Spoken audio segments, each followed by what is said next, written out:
నమస్తే ఫ్రెండ్స్, నాకు ఒక డౌట్ అనుమానం కొడుతుంది. జనసేన సభ ఇక్కడ నిర్వహిస్తాను అంటే ప్రస్తుతం ఉన్నటువంటి కాంగ్రెస్ ప్రభుత్వము దాన్ని క్యాన్సిల్ చేసింది. కానీ విషయం ఏంటంటే జనసేన ఇక్కడే పుట్టింది, హైదరాబాద్ లో. దాని ఆవిర్భావ సభ ఇక్కడే జరిపారు. అండ్ జనసేన కంటెస్ట్ కూడా చేసింది బీజేపీతో అలయన్స్ చేసుకొని కదా, ఐ థింక్ 2023లో. అప్పుడు కూడా ఏం ప్రాబ్లం లేదు.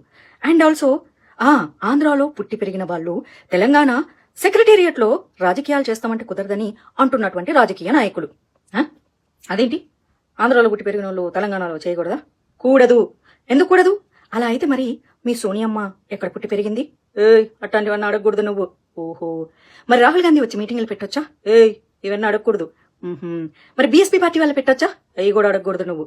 ఓన్లీ ఆంధ్రాలో పుట్టి పెరిగిన వాళ్ళు మాత్రమే చేయకూడదు. అది కూడా కాంగ్రెస్ ప్రభుత్వం ఇక్కడ అధికారంలోకి వచ్చినాక. దానికి ముందు ఎట్లా చేసుకున్నా కూడా మాకు ఓకే. మరి చంద్రబాబు నాయుడు గారు సభలు మీటింగ్లు పెట్టుకోవచ్చా అంటే చంద్రబాబు నాయుడు గారు నేనంత దమ్ము ధైర్యం మాకు లేదు. ఎందుకంటే యాక్చువల్లీ ఆ పార్టీ వాళ్ళ సెటిలర్స్ సగం మంది ఓటేసి మమ్మల్ని గెలిపించిండు, అధికారంలో తెచ్చిండు. కాబట్టి మాకు అంత ధైర్య సాహసాలు లేవబ్బా. ప్రాంతీయవాదాలు రెచ్చగొడుతున్నారు ఆంధ్రోళ్ళు వచ్చి. ఓన్లీ పవన్ కళ్యాణ్ ఎందుకు అది కూడా మేము చెప్పాం. పవన్ కళ్యాణ్తో ఇష్యూ ఏంటో తెలుసా? యాక్చువల్లీ ఆయన నేను అన్అపాలజెటిక్ సనాతని అని చెప్పాడు చూడు, అదే అస్సలు సమస్య అన్నమాట. ఇంకో సమస్య ఏంటో తెలుసా? బీజేపీతో అలయన్స్ పెట్టుకున్నాడు, అది ఇంకో సమస్య. ఈ రెండు తప్ప అస్సలు వ్యతిరేకించడానికి వేరే ఏమీ లేదు. నిజంగా తెలంగాణ ప్రజలు, నిజంగా తెలంగాణ కోసం పోరాటం చేసిన వాళ్ళు పవన్ కళ్యాణ్ ద్వేషిస్తారా? అది ఏమీ లేదు. ఎవరు ద్వేషిస్తున్నారు? లెఫ్ట్ లిబరాండో గ్యాంగ్స్. హిందూ అనే పేరు వింటేనే రగిలిపోయే వాళ్ళు అనమాట. మరి తెలంగాణలో పుట్టి పెరిగినటువంటి ఎంఐఎం వాళ్ళు వేరే స్టేట్లలో వెళ్ళి కంటెస్ట్ చేసుకోవచ్చా? చేసుకోవచ్చు, అది వేరే. పవన్ కళ్యాణ్ చేయకూడదు అంతే. మరి తెలంగాణ వాళ్ళు అమెరికా, ఆస్ట్రేలియా, యూరోప్ కంట్రీలో వెళ్ళిపోయి పిల్లల్ని కానీ సిటిజన్షిప్ తీసుకోవచ్చా? బరాబర్ తీసుకోవచ్చు. కానీ ఆంధ్రోడైన పవన్ కళ్యాణ్ మాత్రం ఇక్కడికి రాకూడదు. Okay, beautiful, very beautiful. Thank you. ఈ రోజు ఎటు చూసినా సరే అటు తమిళనాడులో ఉన్న అన్నామలై గురించి, ఇటు తెలంగాణలో జరుగుతున్న పవన్ కళ్యాణ్ జనసేన సభ క్యాన్సిల్ అయిన దాని గురించి రెండు విషయాలు మాట్లాడుతున్నారు. పవన్ కళ్యాణ్ గురించి ఇందాక వీడియో చేసి పబ్లిష్ చేసేసాను, చూసేసేయండి. అన్నామలై గారు అయితే నేషనలిస్టిక్ పార్టీ ఏది ప్రజలకు ఏదైనా మంచి చేస్తుంది అంటే బీజేపీ అని ఆయన పోలీస్ ఆఫీసర్ అధికారాన్ని కూడా పక్కన పెట్టి రిసిగ్నేషన్ ఇచ్చి పార్టీ కోసం పనిచేశారు. అఫ్ కోర్స్ తమిళనాడు బీజేపీకి ప్రెసిడెంట్ గా చేశారు, అలాగే తమిళనాడులో ఎమ్మెల్యే కంటెస్ట్ చేశారు, కోయంబత్తూరు నుంచి ఎంపీగా కంటెస్ట్ చేశారు. కానీ ప్రజలు చదువుకున్న వాళ్ళని గెలిపించారు కదా, దట్స్ క్వైట్ న్యాచురల్ అనమాట. అండ్ నిజంగా తమిళనాడులో చాలా చాలా జనాలు ఫాలో అవ్వరు. కాస్త హిందుత్వ ఫీలింగ్, కాస్త నేషనలిస్టిక్ ఫీలింగ్, ఈ ద్రవిడవాదాన్ని కొంచెం పక్కన పెట్టి నిజమైన జాతీయవాదం వైపు అడుగులు వేసి, అభివృద్ధి వైపు అడుగులు వేసి, ఒక చదువుకున్నవాడు, ఒక పోలీస్ ఆఫీసరు అండ్ రిజైన్ చేసి వచ్చి ఆయనకు చట్టం తెలుసు, న్యాయం తెలుసు, ప్రజలకు మంచి చేయడం తెలుసు అని నమ్మి చాలా మంది ఫాలో అయ్యారు. అన్నామలైని చూస్తే చాలు ఆనంద బాష్పాలు పెట్టుకున్నారు. ఒక రైతు కుటుంబంలో పుట్టాడు ఆయన, చాలా కష్టపడ్డాడు పార్టీ కోసం. ఈ రోజు కొంతమంది అంటున్నారు బీజేపీలో ఉన్న వాళ్ళే వెన్నుపోటు పొడిచారు, అవకాశం ఇచ్చిన వాళ్ళు కట్ చేశారు. అవకాశం ఇచ్చినంత మాత్రాన పార్టీలో ఉండాలని లేదు. ఇంపార్టెన్స్ ఇవ్వాలి, విలువ ఇవ్వాలి, ఆ మనిషికి విలువ ఇవ్వాలి. విలువ లేని చోట ఉండేదానికంటే బయటికి వెళ్ళి ఆయన విలువని ఆయన కాపాడుకోవడం చాలా మంచిది. నేనైతే డెఫినెట్ గా సంతోషిస్తాను. ఈవెన్ దో నేను బీజేపీలో ఉన్నా సరే, ఆయన బయటికి వెళ్ళినా సరే, నిజం చెప్తున్నాను కదా, విలువ లేని చోటు ఉండే కంటే ఆయన ఆశయాల వైపు, ఆయన అభివృద్ధి చెయ్యాలనుకున్న వైపు, ఆయన కొత్తగా ఒకవేళ పార్టీ స్టార్ట్ చేస్తే రజనీకాంత్ గారు కూడా అందులో జాయిన్ అవుతారు, ఆయన ఐడియాలజీని షేర్ చేసుకుంటారన్నారు. ప్రస్తుతానికి విజయ్ సీఎం గా ఉన్నారు, విజయ్ సీఎం గా గెలుస్తారని అన్నామలై గారికి తెలుసు. కాంగ్రెస్ కు తెలియదు, డిఎంకేకి తెలియదు, అన్న డిఎంకేకి తెలియదు. వాళ్ళు గెస్ట్ చేయలేదు. గెస్ట్ చేస్తుంటే ముందు టైప్ పెట్టుకునేటోళ్ళు, కానీ అన్నామలై గారికి తెలుసు. కానీ ఈ రోజు విజయ్ని ప్రజల వైపు మంచిగా పని చేయించే వైపు, అభివృద్ధి పదం వైపు తీసుకెళ్లాలంటే అపోజిషన్ లో క్వశ్చన్ చేసేవాళ్ళు, ఆన్ పాయింట్ క్వశ్చన్ చేసేవాళ్ళు, విమర్శ ఖచ్చితంగా చేసేవాళ్ళు ఉండాలి. బూతులు తిట్టడము, దొంగ సాకులు చెప్పడం కాదు. అన్నామలై లాంటి వారు విమర్శ చేశారు అధికార పార్టీని అంటే పర్ఫెక్ట్ గా చేస్తారు. అది ప్రజలకు అభివృద్ధిని తీసుకొచ్చే వైపు ప్రశ్నిస్తారు. ఒకవేళ ఆయన కొత్త పార్టీ పెడితే గనక డెఫినెట్ గా స్వాగతిద్దాము, చూద్దాం ఏం జరుగుతుందో. చాలా మంది ఇంతకు ముందు అనుకున్నారు మొన్న టికెట్ ఇవ్వకపోతే రాజ్యసభ ఇస్తారని, బట్ సీమ్స్ లైక్ అదేది కనిపించట్లేదు. చూద్దాం ఏం జరుగుతుందో. మీరేమంటారో కామెంట్ చేయడం మర్చిపోతే. రాకా సుధాకర్ గారి విశ్లేషణ అన్నామలై రాజీనామా గురించి ఇప్పుడే నేను చూడటం జరిగింది. అయితే ఆయన చక్కటి ఒక ఎగ్జాంపుల్ ఇచ్చారు. ఎప్పుడు అంటే చాలా సంవత్సరాల క్రితం, అంటే అసలు సోషల్ మీడియా అంటే ఏమిటి, ఇంటర్నెట్ అంటే ఏమిటి అని చూసిన రోజుల్లో, ఈ రోజు కాదు, పార్టీకి పనిచేసేటటువంటి రోజుల్లో గుజరాత్ రాష్ట్రానికి, తన సొంత రాష్ట్రానికి తను రాకూడదని 6 సంవత్సరాల పాటు ఢిల్లీలో ఒక చిన్న ఇంత గది ఇచ్చి, ఒక మనిషి ఉండడమే కష్టమైతే ఇంకో మనిషిని కూడా షేర్ చేసుకునేలాగా ఇస్తే, ఆ రోజు నరేంద్ర మోదీ గారు సొంత పార్టీని విడలేదు, పార్టీ కోసము అండగా నిలబడ్డాడు. సో అందుకే ఆ తర్వాత డైరెక్ట్ గా ఆయన్ని గుజరాత్ సీఎం చేసి పంపించారు. ఇప్పుడు ఆయన ప్రధానమంత్రిగా ఉన్నారు. Actually good, very inspiring story, very motivational story. ఆ మోటివేషన్ ని తీసుకుని కార్యకర్త పని చేయడానికి చాలా బాగుంటుంది. కానీ ఆ రోజులు వేరు, ఈ రోజులు వేరు. ఇప్పుడు అన్ని త్వరితగతిన నిర్ణయాలు తీసుకుంటున్నారు. ప్రజలు కూడా అలానే ఉన్నారు. సోషల్ మీడియా భయంకరంగా విచ్చలవిడిగా ఉంది. ఇన్స్టాంట్ గా అసలు అన్ని జరిగిపోవాలని ప్రజలే కోరుకుంటున్నారు. ఆ రోజుల్లో ఇంత వ్యతిరేకత భావం గానీ, ఇంత కమ్యూనిజం భావజాలం గానీ, ఇంత లెఫ్ట్ లిబరాండో గ్యాంగ్ అటాక్స్ కానీ, ఒక తమిళనాడు ప్రాంతంలో వచ్చేసేసి ఇన్ని దేవాలయాలు కూల్చడం గానీ, ఇంత ద్రవిడవాదం గానీ, ఇంత భయంకరంగా లేదు. ఇన్ని పార్టీలు కూడా అప్పుడు లేవు. సో కాబట్టి గుజరాత్ రాజకీయాలు వేరు, తమిళనాడు రాజకీయాలు వేరు అన్న సంగతి అందరికీ తెలుసు.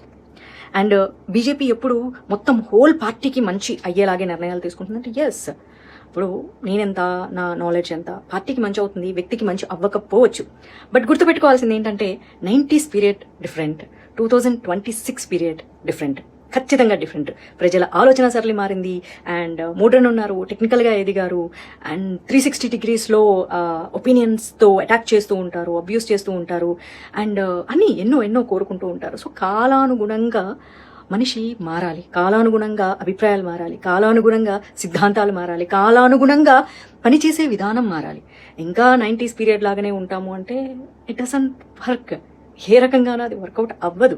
సో నరేంద్ర మోదీ గారికి ఆ రోజు ఆయన స్టేట్ నుంచి ఆయన వెలేసినా సరే ఆ రోజు పార్టీతో ఉండే ఆవశ్యకత ఉండింది. ఆ రోజుల్లో గుజరాత్ లో అన్ని లోకల్ పార్టీస్ లేకపోయిండొచ్చు.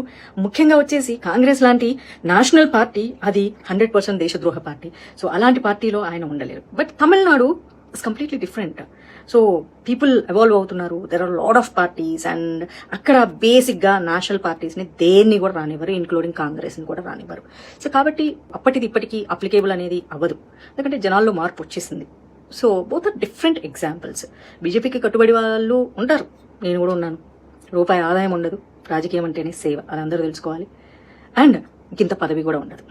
అయినా సరే నేను పార్టీలో ఉన్నాను, ఎందుకంటే నేను చాలా మంది లాగా పదవులు ఆశించి రాలేదు. పార్టీ కోసం పనిచేద్దామని వచ్చా. పదవిస్తే ఇంకొంచెం ఎక్కువగా పనిచేసే అవకాశం లభిస్తుంది అని పదవి అడిగా. ఇవ్వకపోయినా కూడా okay. I always says I'm independent BJP. నేను ఒక జీవిత సత్యం చెప్తాను, చాలా మందికి నొప్పి కలగొచ్చు. భారతదేశంలో ఉన్న పాలిటీషియన్స్ అందరి దగ్గర ఉన్నటువంటి డబ్బుని, ఆస్తుల్ని, వాళ్ళ బినామీల్ని దొబ్బేస్తే సంవత్సరం పాటు భారతదేశ ప్రజలు ఏ పని చేయకపోయినా సరే గడిపేటటువంటి డబ్బు అయితే దొరుకుతుంది. కానీ అదే గనక భారతదేశ ప్రభుత్వ ఆఫీసుల్లో పనిచేసే ప్రభుత్వ ఉద్యోగుల లంచాలు, వాళ్ళ ఆస్తులు, వాళ్ళ బినామీలు గనక మొత్తం తీసుకోగలిగితే 5 సంవత్సరాలు భారతదేశాన్ని నడపచ్చు. ఎందుకంటే పాలిటీషియన్స్ ఎంతమంది ఉన్నారు భారతదేశంలో? ఈడ్చి కొడితే వేల మీద లెక్క పెట్టేంత. కానీ ప్రభుత్వ ఆఫీసుల్లో పనిచేసేటోళ్ళు లక్షల్లో ఉన్నారు. అండ్ ట్యాక్సులు ఎగ్గొట్టే బిజినెస్ పీపుల్ దగ్గర డబ్బు గనక తీసుకుంటే, ఇటు ప్రభుత్వ ఆఫీసుల్లో పనిచేసే లంచాల సొమ్ములు కొట్టేసేటటువంటి ప్రతి ఒక్క చిన్న ఎంప్లాయీ దగ్గర నుంచి, అంటే ప్యూన్ దగ్గర నుంచి ఆఫీసర్ వరకు, అలాగే ట్యాక్సులు సగం ఎగదొబ్బే బిజినెస్ పీపుల్ దగ్గర నుంచి తీస్తే భారతదేశాన్ని 10 సంవత్సరాలు నడపచ్చు. ఫ్యాక్ట్. పాలిటీషియన్స్ వెనకేసుకు రావట్లేదు. ఎందుకంటే మళ్ళీ చెప్తున్నా, పాలిటీషియన్స్ ని వేళ్ల మీద లెక్క పెట్టొచ్చు. వాళ్ళ దగ్గర చాలా డబ్బు ఉంటుంది. బాగా డబ్బులు మింగేది ఈ ఇద్దరే అన్నమాట, సెకండ్ థర్డ్ కేటగిరీలు. యా, నమస్తే ఫ్రెండ్స్, నేను ఒక షూటింగ్ లో ఉన్నాను. లంచ్ బ్రేక్ లో నాకు కర్ణాటక నుంచి ఒక తమ్ముడు కాల్ చేయడం జరిగింది. ఇదే సాయిబాబా విషయం అన్నమాట. సో తన మీద కూడా కేసులు కట్టడం జరిగింది. అయితే దానికి సంబంధించి పాపం తను చాలా భయపడిపోయాడు. పోనీ తను వాయిస్ వీడియో చేయలేదు, అలాగే తను వీడియో కూడా చేయలేదు. అంటే కనిపిస్తూ ఇట్లా, లేకపోతే వాయిస్ పెట్టేసి వీడియో చేయడం కానీ, లేకపోతే ఫేస్ కనిపిస్తూ వీడియో చేయడం కానీ, ఇది ఏది చేయలేదు. సాయి సచ్చరితం బుక్ నుంచి ఒక పారాగ్రాఫ్, అంటే ఆయన నమాజ్ చదువుతాడని, లేకపోతే ఏదో ఆయన ముస్లిం అని చెప్పేటటువంటి ఒక పారాగ్రాఫ్ ఉంటే ఆ పారాగ్రాఫ్ ని పోస్ట్ చేయడం జరిగిందంట. దానికి కేసులు కట్టేశారు తెలుసా. అబ్బాయి భయపడిపోయి క్షమాపణ చెప్పాడంట. క్షమాపణ చెప్తే, నువ్వు ఇక్కడ ఒకటే లోకల్ గా మీ ఊర్లో క్షమాపణ చెప్పడం కాదు, నువ్వు షిరిడి వచ్చి అక్కడ ట్రస్ట్ పీపుల్ కి క్షమాపణ చెప్పాలి, జడ్జి గారి ముందు క్షమాపణ చెప్పాలి. అలా చెప్తేనే ఇంకా ఫర్దర్ గా కట్టబోయే కేసుల్లో నీ పేరు ఉంచము. లేదు అంటే ఇంకా భారతదేశం మొత్తం ఒక 3-4 ప్లేసుల్లో మేము అందరి మీద కేసులు పెట్టబోతున్నాము. ముఖ్యంగా తెలుగు వాళ్ళనైతే చాలా ఎక్కువ చేసేస్తున్నారు. వాళ్ళు మిగిలిన వాళ్ళైనా కొంచెం తగ్గుతున్నారు, కానీ వాళ్ళ మీద అయితే కేసులు పెట్టేస్తాము. అప్పుడు మేము కోర్టులో గెలుస్తామా గెలవమా అన్నది మా టార్గెట్ అయితే కాదు. రకరకాల చోట్లకి తిప్పి రకరకాలుగా వాళ్ళు లాయర్లకి, పోలీస్ స్టేషన్లకి, ట్రావెల్కి బోల్డ్ అంత డబ్బు ఖర్చు పెట్టి డ్రైన్ అవుట్ అయిపోయి నాకెందుకు వచ్చిన గొడవరా స్వామి అనుకొని విత్డ్రాల్ అయిపోతే అదే మాకు కావాలి. సో క్షమాపణ చెప్పు. సో క్షమాపణ